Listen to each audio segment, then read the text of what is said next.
Hello aspirants, welcome to Mind Win. जैसे कि आप सब जानते हैं कि जेकेपी कांस्टेबल का एग्ज़ाम लाइंड अप है और हम इसी के ओरिएंटेड मॉक टेस्ट सीरीज़ जो है इंग्लिश सब्जेक्ट के लिए स्पेसिफिकली स्टार्ट कर रहे हैं आज से। और ये एग्जैक्टली आपकी एग्ज़ाम ओरिएंटेड रहेगी। So let's start with the first question. Which of the following is the synonym of spontaneous? Spontaneous का मीनिंग होता है something which is quick and unplanned. कोई भी चीज़ आप सडनली करते हैं, क्विकली करते हैं और अनप्लान करते हैं, उसे हम स्पॉन्टेनियस बोलते हैं। डेलिब्रेट का मीनिंग होता है कोई भी चीज़ आप अपनी इच्छा के साथ करते हैं। कैलकुलेटिव मीन्स कोई भी चीज़ आप सोच समझ कर करते हैं, उसे हम कैलकुलेटिव बोलते हैं। And again planned is the same thing.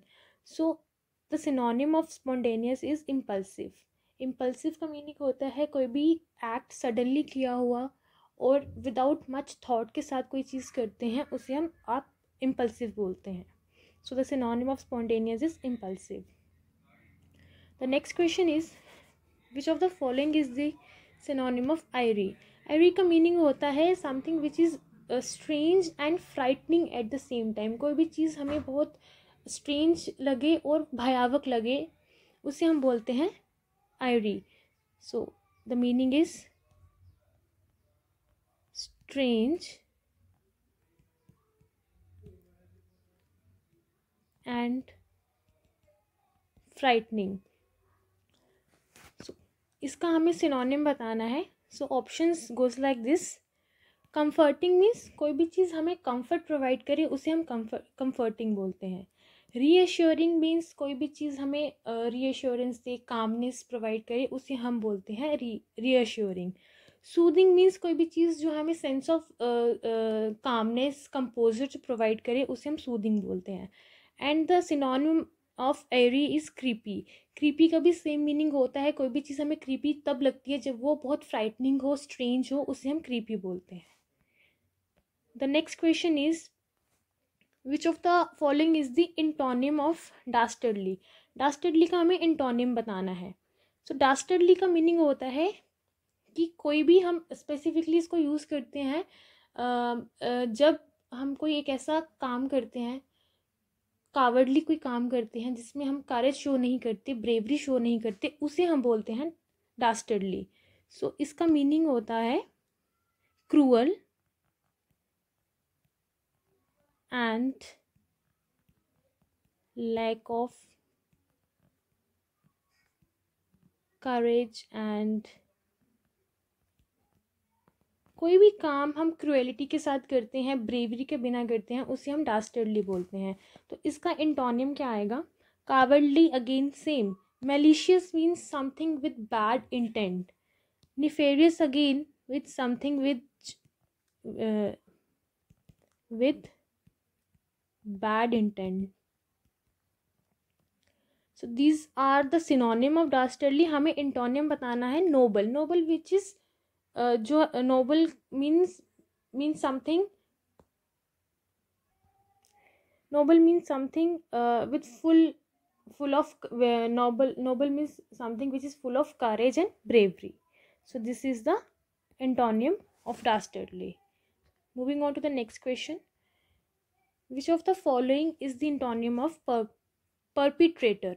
Perpetrator का जो है एंटोनिम बताना है। परपिट्रेटर आपने यूजली क्राइम के सेंस में सुना होगा। परपिट्रेटर का मीनिंग होता है कमिट अ हार्मफुल और इलीगल एक्शन। कोई भी अगर इलीगल एक्शन या इलीगल क्राइम जो है वो कमिट करता है, उसे हम बोलते हैं perpetrator. So the meaning is to carry out harmful or illegal action. So इसका इंटोनिम क्या रहेगा? कमिटेड अगेन, अगर आपने कोई ऐसा क्राइम जो है वो कमिट करा है जो कि इलीगल है, हार्मफुल है, उसे हम कमिटेड बोलते हैं। Executed again in the same sense and enacted again. These three are in the negative sense. Perpetrator is also a negative word and this three is also a negative words. तो जो इसका इंटोनियम होगा वो रहेगा डिजिस्टेड। हम अपने आप को किसी इलीगल चीज़ से जब हम दूर रखते हैं तो उसे हम बोलते हैं desisted, which is a positive word. Now moving on to the next, the phrasal verb lash out. हमें लैश आउट का जो है एक मीनिंग बताना है। लैश आउट एक फ्रेजल वर्ब है, हमें इसका मीनिंग बताना है। To express desire, to express anger forcefully, to wish something, to withdraw. Lash out का मीनिंग होता है जब हम बहुत ही गुस्से में होते हैं और अपना एंगर जो है बहुत ही जब हमारा जो एंगर है वो वायलेंट टर्न ले लेता है और हम उसको एक्सप्रेस करते हैं तो उसे हम बोलते हैं लैश आउट। तो इसका मीनिंग आएगा to express anger forcefully. The next question is again the phrasal verb. What is the meaning of holding responsibility for? So this part is basically a phrasal verb. Hold responsibility for. इसका meaning क्या रहेगा? To blame someone, to wish something, to consider someone accountable for something, or none of the above. hold responsibility for का जो phrasal verb का meaning है वो रहेगा to consider someone accountable for something. हम किसी को अकाउंटेबल, हम किसी को रिस्पॉन्सिबल ठहराते हैं किसी चीज़ के लिए, उसको हम बोलते हैं hold responsible for. The next question is idioms. अब ईडियम्स के क्वेश्चंस आया है एक, meaning of in a fit of rage. ये एक ईडियम है, in a fit of rage is a idiomatic expression. हमें इसका मीनिंग बताना है क्या होगा। A sudden outburst of extreme anger, a sudden desire, a sudden ecstasy। So इसका जो मीनिंग होगा in a fit of rage का मीनिंग, रेज से हमें समझ आ रहा है rage is a negative word जिसका मीनिंग होता है एंगर, एक्सट्रीम एंगर। तो इसका जो मीनिंग होगा वो होगा a sudden outburst of extreme anger. जब हमारा एक एंगर जो है वो एक लेवल तक पहुंच जाता है और एकदम से आउटबर्स्ट होता है एंगर, तो उसे हम बोलते हैं in a fit of raise. गुस्से की आड़ में हम कोई चीज़ करते हैं तो उसे हम बोलते हैं in a fit of rage. So the 8th question is the meaning of display a good bedside manner. ये एक फ्रेजल वर्ब है, display a good bedside manner, और ये फ्रेज जो है वो स्पेसिफिकली मेडिकल प्रोफेशन में use होता है। मेडिकल प्रोफेशनल जो होते हैं वो इस फ्रेज को यूजुअली यूज़ करते हैं, या उनके लिए ये फ्रेज जो है वो बना है display good bedside manner. और इसका मीनिंग होता है the way in which a medical professional communicates with and treats patients with empathy and compassion. It is a way जिस तरह से जो मेडिकल प्रोफेशनल्स हैं वो अपने पेशेंट के साथ डील करते हैं, उनको ट्रीट करते हैं with full empathy and compassion, उस चीज़ को हम बोलते हैं display a good bedside manner. The next question is it is only after dash movie is over that the people realize how good or bad it was। हमें यहाँ पे article fill करना है। It is only after dash movie, movie के साथ N तो आएगा नहीं, या फिर ए मूवी या फिर द मूवी। सो यहाँ पे एक बहुत ही जनरल स्टेटमेंट है, कोई भी स्पेसिफिक स्टेटमेंट नहीं दिया है, इस स्टेटमेंट में कोई भी स्पेसिफिक कोई पॉइंट नहीं है, तो इसलिए हम मूवी के साथ ए यूज़ करेंगे ना कि द यूज़ करेंगे, बिकॉज कोई ये जो है बहुत ही सिंपल और एक बहुत ही जनरल स्टेटमेंट है। जब तक स्टेटमेंट में कोई भी स्पेसिफिक चीज़ ना हो हम द यूज़ नहीं कर सकते हैं। तो मूवी, अ मूवी, कोई भी एक मूवी की बात की गई है, किसी स्पेसिफिक मूवी की बात नहीं की गई है, तो इसलिए यहाँ पे आर्टिकल जो है वो अ यूज़ होगा। Rajiv is unfortunate enough to lose dash few friends he made during his stay at Delhi। यहाँ पे आर्टिकल few के साथ क्या आर्टिकल लगेगा? A few, the few and few।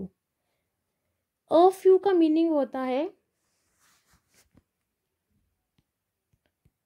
सम, मतलब इस कॉन्टेक्स्ट में आएगा some friends, a few friends आ जाएगा some friends. The few friends means again some friends but specifically कुछ फ्रेंड्स की बात की गई है, एंड फ्यू तो होगा नहीं। अब यहाँ पे अ फ्यू आ सकता है या फिर द फ्यू आ सकता है।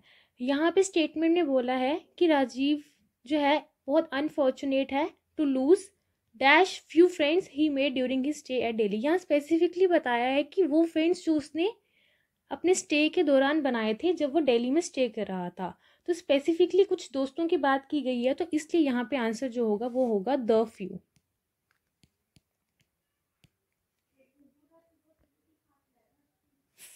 Five days match.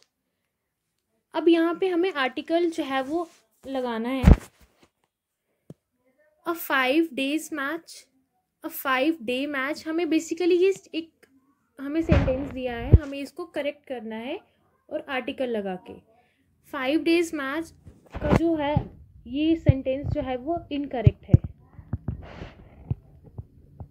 हमें इसको करेक्ट करना है with the usage of article.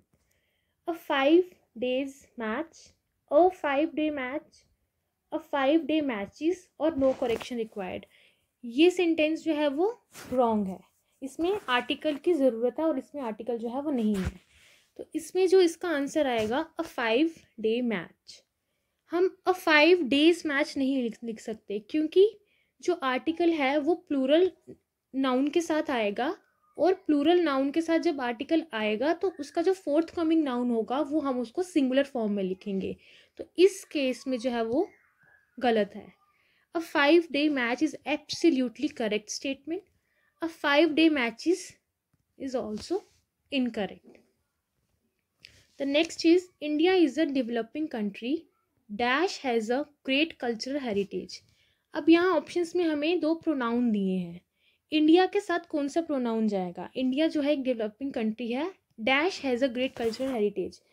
हम कोई भी नॉन लिविंग थिंग के साथ या एनिमल्स के साथ या इंसेक्ट्स के साथ जो है हम इट यूज़ करते हैं। तो इंडिया जो है कोई लिविंग थिंग नहीं है, इसलिए हम इसके साथ इट यूज़ करेंगे, ना कि she. It has a great culture heritage. The next is I have a car dash colour is red. एक कार के बारे में बताया है जिसका कलर रेड है। अब यहाँ पे एक प्रोनाउन आएगा, पोजेसिव प्रोनाउन आएगा। यहाँ पे सामने देखने से पता चल रहा है कि यहाँ पे एक पोजेसिव प्रोनाउन आएगा, क्योंकि हम कार के बारे में बता रहे हैं। तो इट्स एंड इट्स, इन दोनों में से कौन सा इट्स आएगा? IT'S का मीनिंग होता है it is, and ITS without apostrophe का मीनिंग होता है पोजेशन। तो हमें यहाँ पे पोजेशन बताना है, इसलिए हम यहाँ पे इट्स यूज़ करेंगे, ना कि apostrophe. All the team members support dash each other और वन अनदर। ईच अदर जो है वो यूज़ होता है बिटवीन टू, और वन अनदर यूज़ होता है मोर देन टू के लिए। अब इस स्टेटमेंट में ऑल द टीम मेंबर्स हमें बताया नहीं गया कि कितने टीम मेंबर्स हैं। दो भी हो सकते हैं, दो से ज़्यादा भी हो सकते हैं, लेकिन अगर दो होते तो स्टेटमेंट में मेंशन होता है। तो ऑल द टीम मेंबर्स के लिए हम यूज़ करेंगे one another. The next question is she along with her friends took leave dash a week of और फॉर। अब हमें यहाँ पे ड्यूरेशन बतानी है कि एक वीक के लिए जो है उसने लीव ली। तो ड्यूरेशन बताने के लिए हम किसका यूज़ करेंगे, ऑफ का या फॉर का? She along with her friends took leave of a week और फॉर अ वीक। तो ऑब्वियसली यहाँ पे फॉर आएगा, क्योंकि हमें यहाँ पे ड्यूरेशन बतानी है। The next question is one should always listen dash the advice of one's elders. यहाँ पे हमने एक प्रेपोजिशन यूज़ करनी है। One should always listen to the advice of one's elders, not the for the advice. तो यहाँ पे preposition जो है वो टू यूज़ होगी। Now the next question is, अब यहाँ से जो क्वेश्चन स्टार्ट होंगे ये आपके टेंसेस बेस्ड होंगे। Find the grammatical grammatically correct sentence. दो सेंटेंसेस दिए हैं, आपको बताना है कि इनमें से दोनों में से कोई एक सेंटेंस जो है वो ग्रामेटिकली करेक्ट है, हमें करेक्ट सेंटेंस बताना है। Despite of being late he was allowed to enter the class. Despite being late he was allowed to enter the class. एक चीज़ याद रखनी है कि डिस्पाइट के साथ ऑफ यूज़ नहीं होता, डिस्पाइट अकेला ही होता है, और इंस्पाइट के साथ ऑफ यूज़ होता है। सो ये स्टेटमेंट जो है वो इनकरेक्ट है और ये करेक्ट है। Despite being late he was allowed to enter the class. The next question is the patient died before the doctor came. अब ये पूरा सेंटेंस जो है वो 3 पार्ट्स में डिवाइडेड है, but you have to read it in one go. The patient died before the doctor came. अब ये पूरा जो सेंटेंस है ये पास्ट टेंस में दिया गया है। The patient died before the doctor केम, और अकॉर्डिंग टू द रूल्स जब कोई भी दो एक्शन पास्ट में किए हों तो उन दोनों एक्शन में से जो एक्शन पहले किया होता है हम उसे पास्ट परफेक्ट में रखते हैं। तो यहाँ पे आएगा द पेशेंट हैड डाइड। सो हमारा जो इनकरेक्ट जो यहाँ पे पार्ट रहेगा वो रहेगा पार्ट 1, क्योंकि इसमें हमें करेक्शन की ज़रूरत है, क्योंकि पेशेंट जो है वो पहले मरा था और डॉक्टर बाद में आए थे। दो एक्शंस पास्ट में किए गए हैं और जो पहले एक्शन किया गया है वो है ये वाला एक्शन, तो इसे हम पास्ट परफेक्ट में रखेंगे, इसलिए हम यहाँ पे हैड यूज़ करेंगे। The next question is results find that boys played not only more than girls but also performed better in many fields। अब ये पूरा जो सेंटेंस है ये पास्ट फॉर्म में दिया है, पास्ट टेंस में दिया है। एज यू कैन सी यहाँ पे वर्ब की थर्ड फॉर्म यूज़ हुई है, यहाँ पे भी वर्ब की थर्ड फॉर्म यूज़ हुई है, बट यहाँ पे वर्ब की फर्स्ट फॉर्म यूज़ हो रही है। The results find that boys played not only more than girls but also perform better in many fields. तो रूल ऑफ पैरेललिज्म यहाँ पे यूज़ होगा कि पूरा एक जो हम जब हम एक सेंटेंस लिखते हैं और उसमें हम कोई चीज़ सीरीज़ में मेंशन करते हैं तो वो सेम फॉर्म ऑफ वर्ब्स जो है वो सेम फॉर्म ऑफ टेंसेस जो है वो यूज़ होंगी। तो यहाँ पे फाइंड नहीं आएगा, यहाँ पे आएगा फाउंड। तो एरर जो है वो पार्ट ए में रहा। The next question is if the industrial sector continues to grow at the same rate for the next few months, I think it has a high growth rate this year। ये statement जो है ये future की बात कर रहा है कि, और ये कंडीशनल सेंटेंस है। यहाँ कंडीशन लगी है कि अगर इंडस्ट्रियल सेक्टर जो है वो सेम रेट से ग्रो करेगा तो नेक्स्ट फ्यू मंथ्स में जो है हमारी जो है हाई ग्रोथ रेट रह सकती है। तो हम कंडीशन बता रहे हैं और कंडीशन जो है हमारी प्रेजेंट टेंस में है, तो जो हमारी नेक्स्ट जो स्टेटमेंट रहेगी वो रहेगी हमारी फ्यूचर परफेक्ट में। तो if the industrial sector continues to grow at the same rate for the next few months, I think it will have a high growth rate this year. यहाँ पे has नहीं आएगा, यहाँ पे आएगा विल हैव। सो यहाँ पे एरर जो रहा वो रहा पार्ट सी में। The next question is the terrorist did not confessed his crime even till the very end of his trial and said he was innocent। The terrorist did not confessed his crime। Did के साथ हमारी कभी भी verb की third form नहीं आती, did के साथ हमारी वर्ब की फर्स्ट फॉर्म आती है। The terrorist did not confess, तो यहाँ पे जो रहा पार्ट बी में हमारा एरर था।